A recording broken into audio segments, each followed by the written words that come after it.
Britain has had 5 prime ministers in 7 years. 5. And the country's core problems, low growth, high debt, rising costs, haven't moved an inch. That should tell you something. If you live in Britain, you feel this every month. Your bills are higher, your pay hasn't kept up. The NHS feels further away. Schools are crumbling, and the country's infrastructure is failing. And every time a new leader walks through that famous black door promising to fix it, nothing actually changes. That's not a political problem, that's a structural one. And structural problems don't care who's in charge. In the year 2000, the UK and Germany had almost identical debt-to-GDP ratios. Today, the UK's sits above 90%. Germany's is 63%. That divergence didn't happen because of one bad budget. It happened because of compounding decisions made across 2 decades that nobody wanted to reverse. Here's the loop that keeps Britain trapped. The economy grows slowly. Slowly growing economies generate less tax revenue. Less tax revenue means the government has to borrow more to fund hospitals, schools, defense, welfare, all the things a modern state is expected to provide. More borrowing means more debt. More debt means higher interest payments. Higher interest payments mean less money left for the things people actually want. People see crumbling services and vote for change. A new prime minister arrives. They make big promises. Then they open the books and find the same structural gap waiting for them. The promises get quietly shelved. Voters feel betrayed. The cycle resets. This is not a Starmer problem. It wasn't a Sunak problem or a Johnson problem. It's a Britain problem. A problem that has been quietly compounding since the 2008 financial crisis. The UK has never really recovered from 2008. Everything since, austerity, Brexit, COVID, the energy shock, Ukraine, now a Middle East war, has landed on top of an economy that never fully healed. Here's the number most people don't know. In the most recent fiscal year, the UK government spent roughly £100 billion on interest payments alone. That is almost exactly the UK's entire annual education budget. Spent not on children, not on teachers, not on the future, just on the cost of previous borrowing. But there's a force in this story that never gets voted out. You've probably heard of the gilt market, UK government bonds. When investors believe Britain is managing its finances responsibly, they lend money cheaply. When they don't, they demand higher interest to compensate for the risk. In May 2026, the yield on 30-year UK gilts hit levels not seen since 1998.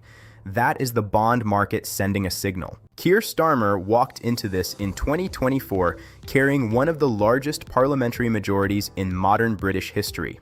Within days, his Chancellor Rachel Reeves announced that the public finances were far worse than the previous government had disclosed. What followed was a series of decisions that each made political sense in isolation and economic sense in theory, but landed badly in sequence. A pension benefit cut was introduced, affecting many across the country. A £40 billion business tax rise was announced to address the fiscal gap. Unemployment ticked up, payrolls shrank. Businesses cited higher employment costs as the reason. And the opinion polls, which never fully warmed to Starmer from the start, collapsed. Here's the trap he was in. The bond market demanded fiscal discipline. Voters demanded visible and immediate improvement in their daily lives. Those two things are in direct conflict in the short term. Fiscal discipline means spending less. Voters want more. Any leader in that position is governing from inside a vice. Let's make this tangible and look at how it lands. Imagine you're a family that took out a 5-year fixed mortgage in 2020 at 1.8%. It's coming up for renewal. The rate you're offered now is closer to 5%. So why can't any leader just fix it? Because Britain is caught in 3 traps simultaneously. Trap 1, the growth trap.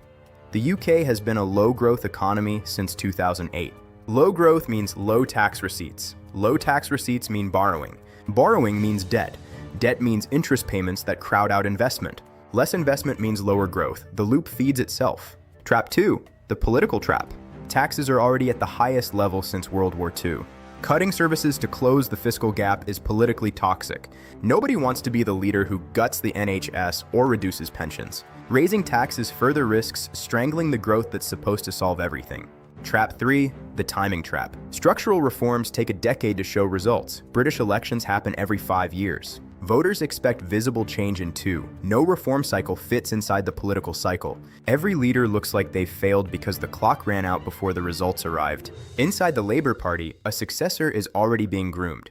Andy Burnham, former mayor of Manchester, is making his move to Westminster. His pitch is bolder spending. He suggested that the government shouldn't be, in his words, in hock to the bond market, that it should borrow more and invest more regardless of what gilt yields do. That one phrase spooked investors immediately, because the bond market has a long memory. It remembers Liz Truss. In September 2022, her government announced £45 billion in unfunded tax cuts. Within days, gilt yields spiked violently. The pound fell to near parity with the dollar. The Bank of England had to intervene. Truss was gone within 45 days. The bond market does not forget. Zoom out and the shape of Britain's problem becomes clearer. Every wealthy democracy is facing some version of this. Aging populations mean rising welfare costs. Rising welfare costs. So here's the question that nobody in Westminster wants to answer. If 5 prime ministers couldn't fix it, and the 6th is already under threat, is the problem the leaders, or is it the situation those leaders are being handed? Because if it's the situation, then changing the person at the top doesn't fix anything. It just resets the clock on the same structural problems. The cat has figured this out. It might be a while before the politicians do.